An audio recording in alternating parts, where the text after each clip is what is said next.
दोस्तों, दुनिया में जितने भी लोग हैं उनमें से लगभग सभी को एक सच्चे प्यार की तलाश है। कई लोग अपनी जिंदगी निकाल देते हैं एक सच्चे प्यार की तलाश में, और कुछ ऐसे भी लोग होते हैं जिनके आसपास ही उनका प्यारा इंसान रहता है, लेकिन वो समझ नहीं पाते और जब तक उन्हें उस प्यार का एहसास होता है तब तक बहुत देर हो चुकी होती है। आज की कहानी भी कुछ ऐसे ही है। ये दोनों एक दूसरे को वर्षों से जानते हैं, एक दूसरे के साथ वक्त बिताते हैं, सहारा बनते हैं, लेकिन उनके बीच के प्यार को समझने में इन्हें 15 साल लग जाते हैं। और जब वो उस प्यार के साथ जिंदगी बिताना शुरू करते हैं तो किस्मत उन्हें कुछ ट्रेजिक सिचुएशन देती है। तो चलिए शुरू करते हैं आज की एक्सप्लेनेशन वन डे, जो 2011 में आई एक प्यारी सी खूबसूरत रोमांटिक फिल्म है। कहानी शुरू करने से पहले आपसे एक रिक्वेस्ट है, चैनल को प्लीज सब्सक्राइब कर दीजिएगा ताकि जब भी मैं नई वीडियो शेयर करूं तो सबसे पहले आप तक पहुंचे। कहानी की शुरुआत 15 जुलाई 2006 से होती है, जहां एक लड़की को दिखाया जाता है जो कुछ ही देर पहले अपने स्विमिंग क्लास से घर की ओर जा रही है। इसका नाम एमा मार्ले है। इसके साथ ही फिल्म की कहानी 18 साल पीछे से शुरू होती है, 15 जुलाई 1988। ये वक्त होता है एमा के कॉलेज डेज का, जहां वो आज ग्रेजुएट हो रही है। वो कुछ दोस्तों के साथ ग्रेजुएशन की खुशी में जश्न मना रही है, जहां उसे डेक्स्टर नाम का लड़का मिलता है। जब वो खुद को एमा से इंट्रोड्यूस करता है तो एमा कहती है कि वो उससे पहले से जानती है, लेकिन शायद एमा उसे याद नहीं, क्योंकि जब भी दोनों मिलते थे तो डेक्स्टर हमेशा नशे में होता था। डेक्स्टर को एमा अच्छी लगी, जिसके बाद वो उसे अपने घर चलने को कहता है। घर पहुंचने के बाद दोनों इंटीमेट होना शुरू होते हैं, लेकिन एमा थोड़ी नर्वस होती है और वो खुद को बाथरूम में बंद कर लेती है। थोड़ी देर बाद जब वो बाहर निकलती है तो डेक्स्टर वहां से निकलने की तैयारी में था। एमा को यहाँ लगता है कि उसे ये मोमेंट खराब कर दिया, लेकिन डेक्स्टर को एमा अच्छी लगी। वो उसे अपनी दोस्ती ऑफर करता है। एमा को इससे खुशी तो होती है, लेकिन वो अंदर से थोड़ी हर्ट थी। दोनों इसके बाद एक दूसरे के साथ बिस्तर में लिपट जाते हैं। सुबह होती है और दोनों अपनी अपनी जिंदगी में आगे की जर्नी बताने लगते हैं। यहाँ दोनों एक डिसीजन लेते हैं कि वो हर साल इसी दिन मिलेंगे और देखेंगे कि वो जिंदगी में कितने आगे बढ़ चुके हैं। साल आता है 1989। डेक्स्टर एमा को एक बेकार अपार्टमेंट में शिफ्ट होने में मदद कर रहा है। दोनों यहाँ एक दूसरे की प्लानिंग शेयर करते हैं। एमा यहीं लंदन में ही रहकर एक लेखक के रूप में काम करेगी और डेक्स्टर भारत जा रहा है ट्रैवलिंग पे। समय बीतता है और ये वक्त है 1990 का। एमा यही लंदन में ही है और अब ये एक रेस्टोरेंट में वेट्रेस का काम कर रही है। वह डेक्स्टर से फोन पर बात करती है। वो उसे बताती है कि उसने अभी के लिए लिखना बंद कर दिया है, क्योंकि फुल टाइम वेट्रेस की जॉब के कारण उसे समय नहीं मिल पाता। डेक्स्टर उसे समझाता है कि उसे लिखना बंद नहीं करना चाहिए। उसे हौसला देता है और समझाता है कि जिंदगी में अच्छी चीजें बिना संघर्ष के नहीं मिलती। एमा उसे उसके टीचिंग करियर के बारे में ही बात करती है और उसके फीमेल स्टूडेंट के साथ फ्लर्ट करना बंद करने को कहती है। डेक्स्टर उसे सहमत होता है, लेकिन जब डेक्स्टर को दिखाया जाता है तो वो अपने स्टूडेंट के साथ ही रोमांस कर रहा होता है। एमा और डेक्स्टर भले ही एक दूसरे से दूर हो, लेकिन उनके बीच की बॉन्डिंग काफी स्ट्रांग होती है। डेक्स्टर इसके बाद अपनी माँ से मिलने जाता है। देरी से पहुंचने से उसकी माँ नाराज होती है, लेकिन डेक्स्टर उन्हें मना लेता है। उसकी मॉम उसे एक लड़की के बारे में पूछती है जो काफी लंबे लंबे लेटर्स भेजती है। डेक्स्टर उसकी माँ को समझाता है कि एमा उसकी एक अच्छी दोस्त है, लेकिन वो उसके लिए खास भी है। इसके बाद साल आता है 1991। एमा अभी भी एक मैक्सिकन रेस्टोरेंट पर काम कर रही है। डेक्स्टर उसे मिलने जाता है। एमा डेक्स्टर को देखकर काफी खुश होती है, लेकिन वो यहाँ एक लड़की के साथ आया था। डेक्स्टर उसे देखकर काफी खुश था, लेकिन वो उसे एक रेस्टोरेंट से निकलकर कुछ करने को कहता है। एमा उसे कहती है उसे यहाँ एक मैनेजर का पोस्ट दिया गया है, लेकिन डेक्स्टर खुश नहीं था, क्योंकि उसे पता था कि एमा को ये नहीं चाहिए। वो उसे कहता है कि उसके पास सिर्फ एक ही चीज है उसे देने के लिए, और वो है आत्मविश्वास। डेक्स्टर एमा को कहीं छुट्टी पर चलने को कहता है, जहां वो खुद के साथ एक अच्छा समय बिता सके। और वक्त आता है 1992। डेक्स्टर और एमा फ्रांस के लिए निकल जाते हैं, जहां वो छुट्टी मना सके। एक लंबे समय बाद एमा खुद को महसूस कर रही थी। इतने लंबे समय बाद वो और डेक्स्टर एक साथ कहीं जा रहे थे और इसी वजह से वो थोड़ी नर्वस भी थी। यहाँ वो कुछ नियम बताती है दोनों के लिए। नियम नंबर 1, दोनों एक बिस्तर पर नहीं सोएंगे। नियम नंबर 2, कोई फ्लर्टिंग नहीं, और उसकी गर्लफ्रेंड जो फ्रांस में रहती है उससे मिलने नहीं जाना है। नियम नंबर 3, कोई न्यूडिटी नहीं। वो ना तो एक दूसरे को बिना कपड़ों के देखेंगे और ना ही एक साथ शावर लेंगे, और कोई नदी में डुबकी नहीं मारेगा। इन सब नियमों को सुनने के बाद डेक्स्टर भी एक नियम बनाता है। नियम नंबर 4, कोई स्क्रैबल नहीं, जिसे सुनने के बाद एमा इस नियम को हटाने को कहती है क्योंकि उसे स्क्रैबल बहुत पसंद है, लेकिन डेक्स्टर कहता है कि तुम भी तो ऐसे नियम बनाई हो जो मुझे पसंद नहीं है, तो ये क्यों नहीं। दोनों छुट्टी वाली जगह पर पहुंचते हैं। समंदर किनारे बैठे हुए दोनों लहरों की तरफ देखते हुए बात करते हैं। एमा डेक्स्टर को उसके पीठ के ऊपर सनस्क्रीन लगाने को कहती है। डेक्स्टर एक प्यार भरी निगाहों से एमा को देखता है। दोनों के बीच यहाँ खामोशी थी। ध्यान भटकाते हुए डेक्स्टर नजर फेरता है तो देखता है ये तो एक न्यूड बीच है। इसके बाद मस्ती भरी निगाहों से वो एमा की तरफ देखता है। एमा उसे वार्न करती है कि वो गलत विचार अपने मन में ना लाए। दोनों इसके बाद एक बार में चले जाते हैं। काफी टल्ली होने के बाद एमा अपने दिल का राज डेक्स्टर को बताती है कि वो उसका कॉलेज डेज से क्रश रहा है और जब ग्रेजुएशन के दिन दोनों एक साथ थे तो काफी नर्वस थी क्योंकि उसे ये यकीन ही नहीं हो रहा था कि वो उसके साथ है। डेक्स्टर उसे बताता है कि उसे ये बात पहले से पता चल चुका था क्योंकि उसके इतने लंबे लंबे लेटर्स जो उसे मिलते थे। एमा को देखकर डेक्स्टर उसके चुप रहने का रीजन पूछता है। एमा यहाँ खुश थी। डेक्स्टर को अभी उसके फीलिंग्स के बारे में पता होता है। दोनों इसके बाद बाहर से निकल जाते हैं। डेक्स्टर और एमा एक दूसरे के साथ काफी एंजॉय करते हैं। डेक्स्टर पास के लेक में पूरे कपड़े उतार कर कूद जाता है। वो एमा को पानी में कूदने के लिए मना लेता है। डेक्स्टर जानता है कि एमा उसे प्यार करती है, लेकिन वो उसे एक्सेप्ट नहीं कर सकता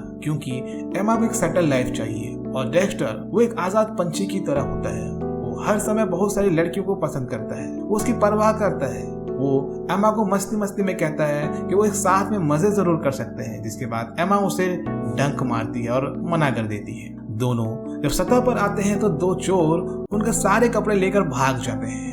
एमा डेक्स्टर को चोरों का पीछा करते हुए अपने कपड़ों के लिए रोता देख काफी मजे लेती है। इसके बाद दोनों होटल आकर एक ही बिस्तर पर लेट जाते हैं। एमा डेक्स्टर से पूछती है कि उन्होंने कितने नियम तोड़े। डेक्स्टर कहता है कि हमने सारे ही नियम तोड़ दिए हैं, लेकिन वो बताती है कि उन्होंने सिर्फ स्क्रैबल ही नहीं खेला अभी तक। डेक्स्टर उसे ये सब चीज कल करने को कहता है और समय यहाँ से शिफ्ट होकर 1993 में आता है। इस साल की शुरुआत डेक्स्टर बहुत ही घटिया टेलीविजन शो के साथ करता है। वो नशे में एमा को कॉल करता है। उसे कहता है कि उसे उसका सुंदर शरीर बहुत पसंद है।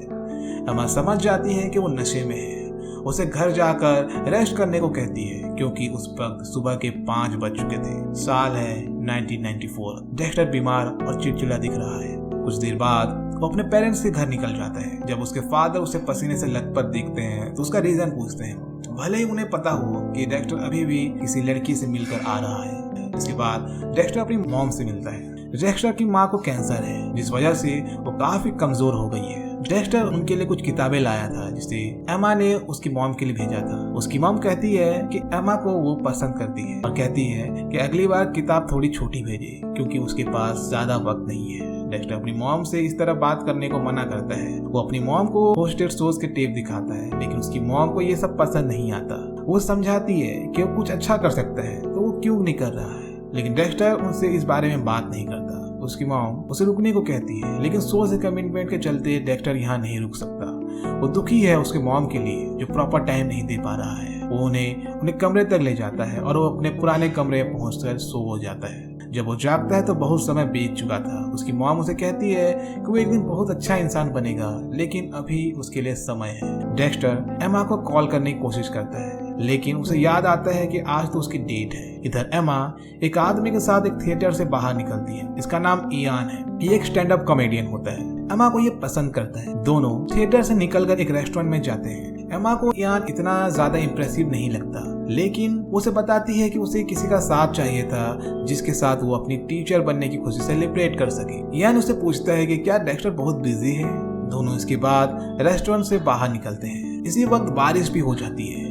इयान एमा को अपने घर चलने का ऑफर करता है। एमा जो इयान को ज्यादा पसंद नहीं करती, लेकिन फिर भी जिंदगी में आगे बढ़ने की कोशिश करते हुए उसके साथ जाने लगती है। इस साल है 1995। एमा और इयान दोनों रिलेशनशिप में हैं। एमा इयान के साथ खुश नहीं थी, लेकिन फिर भी वो कोशिश कर रही थी। और इधर डेक्स्टर एक लेट नाइट शो कर रहा है। डेक्स्टर के पिता उसे सेट पर मिलने आते हैं, जहां उसे पता चलता है कि उसकी मॉम की कैंसर से डेथ हो गई है। डेक्स्टर को टॉक शो पर सबसे अधिक परेशान करने वाला व्यक्ति के रूप में दिखाना होता है। इधर एमा डेक्स्टर का शो देखकर उसकी फिक्र करने लगती है क्योंकि वो अपने सोच में बहुत बुरा कर रहा था। इसके बाद वक्त आता है 1996। एमा और इयान की रिलेशनशिप अभी नाजुक मोड़ पे है क्योंकि इयान घर पर ही पड़ा रहता है और घर के काम भी नहीं करता, जिससे एमा उससे परेशान हो चुकी थी। डेक्स्टर और एमा इस दौरान एक क्लब में मिलते हैं, जहां डेक्स्टर उसे इयान और उसके रिश्ते के बारे में पूछता है, जिससे एमा उसे सब ठीक है कहकर सवाल टाल देती है। डेक्स्टर आजकल नशे का आदी हो गया था। वॉशरूम से ड्रग्स का नशा करके आता है, जिसके बाद वो एमा को उसके टीचिंग कैरियर का मजाक उड़ाने लगता है। ये उसे एक मजाक की तरह लगता है, लेकिन एमा को इससे काफी हर्ट होता है और वो नाराज होकर वहाँ से जाने लगती है। डेक्स्टर उसका पीछा करता है, उसे रोकता है। एमा उस पर चिल्लाती है क्योंकि वो अपनी जिंदगी से तंग आ चुकी है। डेक्स्टर जिससे वो प्यार करती है वो उसके साथ नहीं है, उसके कैरियर का मजाक बना रहा है और खुद भी अपनी जिंदगी खराब कर रहा है। वो उसे कहती है कि पिछले 3 साल में उसने उसे कभी भी शांत नहीं देखा। वो जानती है कि डेक्स्टर ने पिछले सालों में कई कठिनाइयों का सामना किया है। उसकी मॉम की डेथ हो गई, जिसके बारे में वो बात तक नहीं कर सकती। तो इन दोनों के बीच यहाँ चीजें बिगड़ने लगती है। एमा डेक्स्टर से प्यार करती है, लेकिन वो उसे कहती है कि वो भले ही उसे प्यार करती हो, लेकिन वह इस वक्त जिस तरह का इंसान बन गया है उसे नहीं चाहिए। एमा उसे आखिरी बार गले लगाकर निकल जाती है। वक्त आता है 1998। डेक्स्टर अभी एक वीडियो गेम के शो को होस्ट कर रहा है, लेकिन कुछ ही देर बाद वो उसे काम से निकाल देते हैं क्योंकि वो इस शो के लिए काफी उम्रदराज व्यक्ति है। डेक्स्टर कुछ भी समझ नहीं आता कि वो आगे क्या करे और इसी बीच साल आता है 1999। डेक्स्टर अपनी जिंदगी में आगे बढ़ रहा है। थोड़ी देर बाद दिखाया जाता है कि डेक्स्टर अपनी नई प्रेमिका सिल्वी के पेरेंट्स को मिलने जाता है। सभी यहाँ डेक्स्टर का अच्छा वेलकम करते हैं। खाने के बाद सभी गेम्स खेलते हैं, जहां डेक्स्टर सिल्वी को गलती से हिट कर देता है, जिससे उसके नाक से ब्लड निकल जाता है। इधर एमा को दिखाया जाता है। जब वो स्कूल से घर पहुंचती है तो देखती है कि उसके घर का दरवाजा टूटा हुआ है। जब वो अंदर जाती है तो इयान को शराब के नशे में सोफे पर पड़ा हुआ पाती है। दोनों का यहाँ ब्रेकअप हो चुका था, लेकिन फिर भी इयान उसके पीछे है। इयान एमा से डेक्स्टर के रिश्ते को लेकर पूछने लगता है कि उसे सच्चा प्यार करती है तो उससे दूर क्यों हो गई। एमा को ये समझ नहीं आता कि इयान को ये सब कैसे पता चला। इयान बताता है कि उसे ये सब तब से पता है जब से वो कविताएं लिख रही है। एमा इस बात से नाराज हो जाती है कि उसने उसकी कविताएं चोरी छुप के पढ़ी और इयान से लड़ने लगती है। दोनों लड़ते हुए शांत होते हैं और एक दोस्ती वाली चैट करते हैं। इयान एमा को बताता है कि उसकी कविताएं बहुत ही मजाक किया है और उसे इन सब चीजों को वक्त देना चाहिए। इसके बाद इस साल है सन 2000 का। एमा अकेले ही और डेक्स्टर सिल्वी के साथ एक कॉलेज फ्रेंड की शादी में आए हैं। शादी में सिल्वी डेक्स्टर से पूछती है क्या वो इस दुल्हन के साथ भी रात गुजार चुका है। सिल्वी को ऐसा इसलिए लगता है क्योंकि वो दोनों काफी सारे शादी में भाग ले चुके हैं, लेकिन डेक्स्टर इस बात से पूरी तरह मना करता है। शादी में डेक्स्टर को एक पुराना दोस्त भी मिलता है जो अभी काफी अमीर हो चुका था और डेक्स्टर को नीचा दिखाते हुए उसे नौकरी ऑफर करता है क्योंकि उसने डेक्स्टर को किसी भी प्रकार के टीवी शोज में हाल में नहीं देखा था। डेक्स्टर एमा को घूरते हुए उस लड़के कॉलेज में गरीब होने के बारे में मजाक करने लगता है। इसके बाद वो एमा को खींच लेता है और दोनों बात करने के लिए एक साथ चले जाते हैं। वो एमा को अपने शादी का इनविटेशन देता है, जिसे पाने के बाद एमा शॉक्ड होती है कि डेक्स्टर शादी कर रहा है और एक पिता भी बनने वाला है। एमा तब उसे बताती है कि उसे भी एक बुक लिखने के लिए कुछ एडवांस मिले हैं, जिसे सुनने के बाद डेक्स्टर काफी एक्साइटेड हो जाता है। उसे एमा पर गर्व होता है, वो उसकी परवाह करता है। दोनों एक दूसरे के लिए खुश होते हैं और यहाँ दोनों एक दोस्ती भरा अलविदा कहते हुए किस करते हैं। इसके बाद सन 2001 में डेक्स्टर को दिखाया जाता है जो उसी दोस्त की कंपनी में जॉब कर रहा है जिसका उसने मजाक उड़ाया था। वो अभी इसके लिए एक शेफ का काम करता है। उसका दोस्त इस काम के लिए माफी मांगता है और समझाता है कि सभी को हमेशा छोटे स्तर से ही काम शुरू करना पड़ता है, लेकिन डेक्स्टर इस काम से खुश था। उसे शुक्रिया भी कहता है। इधर रात को सिल्वी को अगले दिन तक किसी पार्टी में जाना होता है, जिससे बच्चे की जिम्मेदारी डेक्स्टर पर ही होती है। डेक्स्टर उसकी बेटी जैस्मिन से काफी प्यार करता है। दोनों साथ में खेलते हैं और थोड़ी देर बाद डेक्स्टर उसे एमा के लिखे हुए बुक्स पढ़ाकर सुला देता है। इसी वक्त सिल्वी का भी फोन आता है। जब डेक्स्टर आंसर करता है तो एमा का नाम लेता है, लेकिन जिसे सिल्वी उसे याद दिलाती है कि वो जैस्मिन को चेक इन करने के लिए कॉल किया है। और हम यहाँ देखते हैं कि सिल्वी डेक्स्टर को उसके ही बॉस के साथ उसे धोखा दे रही है। दोनों का यहाँ अफेयर चल रहा था। और इसके बाद वक्त बीतता है और समय आता है 2003 का। डेक्स्टर का अब तलाक हो चुका है। वो पेरिस जा रहा है हमेशा के लिए, जहाँ एमा अब रहती है। वह उसे मिलती है और दोनों डेक्स्टर के तलाकशुदा होने की बात करते हैं। डेक्स्टर उसे उसके बारे में अपने फीलिंग्स बता रहा होता है, जिसे एमा बीच में ही रोक देती है, ये कहते हुए कि वो किसी से मिल चुकी है। डेक्स्टर को इससे तकलीफ होती है और एमा को भी। इस दौरान हमें पता चलता है कि डेक्स्टर के तलाक होने के बाद एमा 2002 में उसे मिली थी और इस दौरान दोनों के बीच फिजिकल रिलेशन भी बनी। लेकिन एमा इन मोमेंट्स को उसे सिल्वी को वापस लेने के लिए मदद करती है, भले ही वो रातें उसकी जिंदगी के सबसे हसीन पलों में से एक थी। एमा उसे कहती है कि वो अभी अपने प्रेमी जेम्स से मिलने जा रही है, जो एक पियानिस्ट है। डेक्स्टर भी उसके साथ जाता है, लेकिन वो उसे नहीं मिलता। वो एमा को उसके साथ नहीं देख सकता था। डेक्स्टर एमा को कहता है कि वो अगली सुबह ही यहाँ से निकल जाएगा। एमा जिम के साथ कुछ देर बैठने के बाद अचानक से निकल जाती है और डेक्स्टर को ढूंढने लगती है, जो सड़क पर भटक रहा था। दोनों एक दूसरे को देखते हुए काफी इमोशनल हो जाते हैं। वो उसे बताती है कि उसे लगा कि उसने उसे छुटकारा पा लिया, लेकिन अगले ही पल लगा वो उसके बिना नहीं रह सकती और दोनों एक दूसरे के सीने से लग जाते हैं। एमा उसे वार्न करती है कि क्योंकि दोनों एक नई शुरुआत कर रहे हैं, इस बार डेक्स्टर कोई खिलवाड़ नहीं करेगा और ना ही उसका दिल तोड़ेगा। डेक्स्टर सहमत था और दोनों एक दूसरे को बाहों में लेकर किस करने लगते हैं। ये वक्त है 2004 का। डेक्स्टर एक छोटा सा रेस्टोरेंट शुरू कर रहा है और अपनी शादी के लिए स्पीच तैयार कर रहा है। यहाँ एमा ये सब देखकर काफी खुश थी। वो उसे इन फॉर्मेलिटीज को भूलने के लिए कहती है और दोनों यहाँ एक दूसरे के प्यार में डूब जाते हैं। एमा को आखिरकार उसका प्यार मिल गया था, जिसे उसने इतने लंबे समय तक इंतजार किया।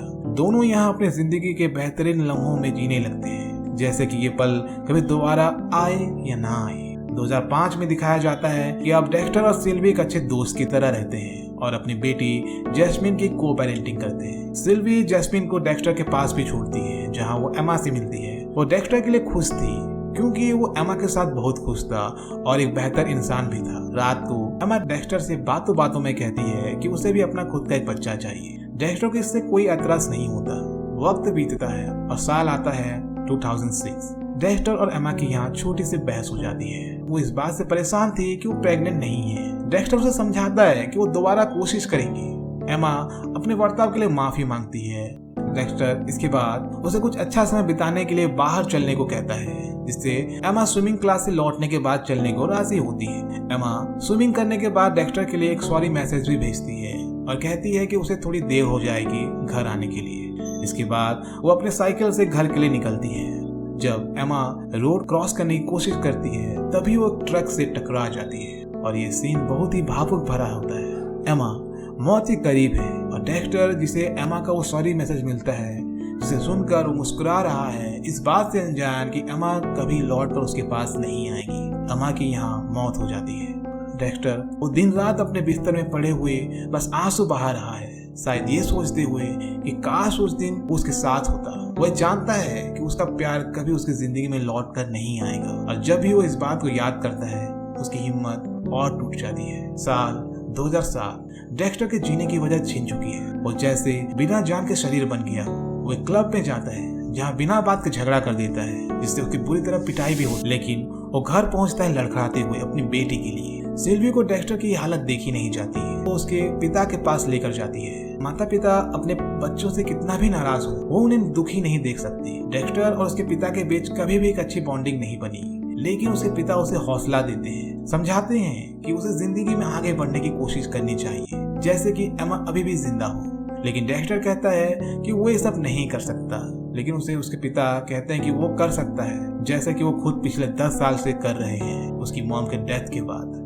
वक्त गुजरता है और साल आता है 2009। डेक्स्टर अपने दुकान पर है, एक शांत स्वभाव के साथ अच्छे मूड में। उसकी दुकान में इयान आता है और उसे बताता है कि एमा उसे कितना प्यार करती थी। उसकी डेक्स्टर के प्रति जो इमोशंस थे, ऐसा कभी भी उसके प्रति नहीं रहा। वो एमा को खुश दिखना चाहता था, जो कि सिर्फ डेक्स्टर के साथ ही रहकर वो खुश होती थी। उसे कहता है कि एमा ने उसे एक बेहतर इंसान बनाया है और बदले में उसने एमा को वो खुशी दी जिसकी वो हमेशा कल्पना करती थी। वो हमेशा उसके साथ रहेगी, उसकी हंसी यादों में। इसके बाद इयान डेक्स्टर से गले मिलते हुए अपने परिवार के पास जाता है। अंदर से डेक्स्टर इयान को अपने 2 बच्चे और बीवी के साथ देखकर खुश होता है। वक्त आता है 15 जुलाई 2011, जहां डेक्स्टर जैस्मिन के साथ आर्थर स्ट्रीट पर जाता है। इसके बाद समय दिखाया जाता है 1988 कि वो सुबह जिस दिन एमा और डेक्स्टर एक साथ रात बिताने के बाद अगली सुबह वो एमा के साथ घूमने वाली बात को टाल कर जाने लगता है, लेकिन वो एमा को दुखी देखकर नहीं जा सका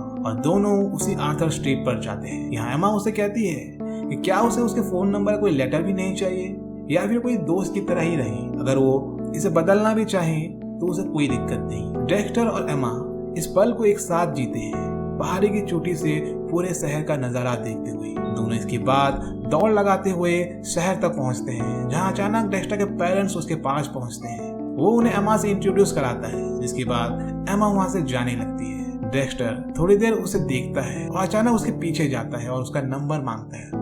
एमा की आंखों में वो खुशी साफ साफ दिख रही होती है। उसे ये उम्मीद होता है कि ये उनकी आखिरी मुलाकात तो नहीं है। डेक्स्टर एमा को इसके बाद एक भावुक किस करते हुए कई बार गुड बाय कहता है और धीरे धीरे एमा उसे दूर जाने लगती है। वक्त आता है 2011 का, जहां डेक्स्टर अपनी बेटी के साथ उसी आर्थर स्ट्रीट पर जाता है जहां कभी वो एमा के साथ आया था।